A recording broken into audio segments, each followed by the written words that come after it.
আপনি এটাতে প্রাইস একটু বেশি বলবেন ইন্টারভিউয়ের সময়।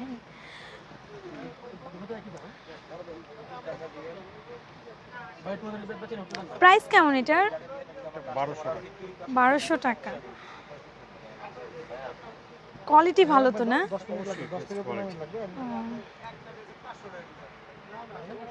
সুন্দর। আমি আজকে ছোট বোনের জন্য শপিং করব। এমনিতে শুধু তো আমার নিজের জন্যই অলরেডি অনেক টাকা শপিং করা শেষ। তো আপু কি আজকে শপিং করতে আসছেন নাকি? হ্যাঁ, আজকে আমি আমার ছোট বোনের জন্য শপিং করতে আসছি। আচ্ছা, তো আজকে কত টাকা নিয়ে আসছেন? আজকে এখন বাজেট বললে তো এটা প্রবলেম। এখন এর আগে 1 লাখ টাকা বলছে, এটা নিয়ে সবাই নেগেটিভ নিয়ে নিছে। এখন যদি বলি যে আমি কার্ড নিয়ে আসছি, আমার যত টাকা মানে আনলিমিটেড শপিং করব। আমার কার্ড আছে, আমি কার্ড দিয়ে আনলিমিটেড শপিং করব। আচ্ছা, এই কার্ডটা কার? আপনার নিজের না বয়ফ্রেন্ডের? কার্ড আমার, বাট অ্যামাউন্টটা আমার বয়ফ্রেন্ডের। আমার অ্যাকাউন্টে যে অ্যামাউন্টটা আসে ওটা আমার বয়ফ্রেন্ডের টাকায় আসে।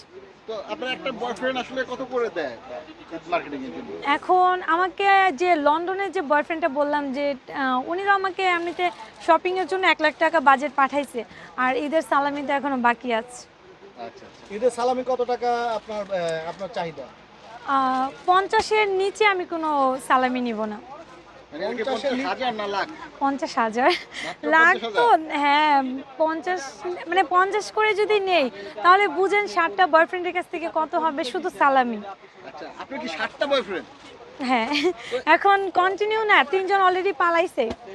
তো তিনজন কেন পালাইলো আসলে? ওই যে আপনারা এত পরিমাণ ভাইরাল করছেন যে আমাকে নেগেটিভ ভাবে সবাই এটা নেগেটিভ নিয়ে নিচ্ছে। তো আসলে আপনি এই যে ভাইরাল হওয়ার জন্য কি এই যে 7টা বয়ফ্রেন্ড না না, সেটা আমি বলেছেন নাকি? আমি একটা কথা বলি, এখানে ভাইরাল হওয়ার জন্য কোনো কিচ্ছু না।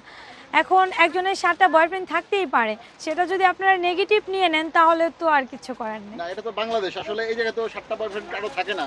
থাকলেও হয়তো বা গোপনে থাকে। আপনার মতো এরকম তো প্রকাশ্যে কেউ না, আসে না। ওইটা আমি আর কি বলে দিছি। এখন এটা যে আপনারা মানে দর্শক যে এইভাবে নিয়ে নেবে ওইটা আমি বুঝি নাই।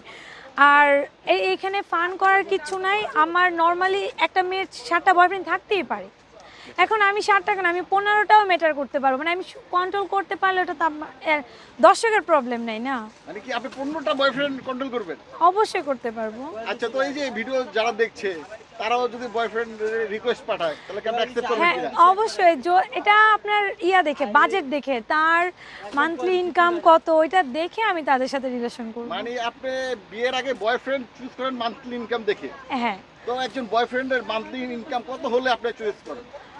তার মাসে ইনকাম থাকতে হবে 3 লাখ টাকার উপরে। মান্থলি কম হলে হবে না? না, কম হলে হবে না। আচ্ছা, সে 3 লাখ টাকা কামালো, কিন্তু সে যদি আপনার পিছনে খরচ না করে তখন কি হবে? না, খরচ করবে না কেন? কারণ আমার বাকি বয়ফ্রেন্ডরা করছে না।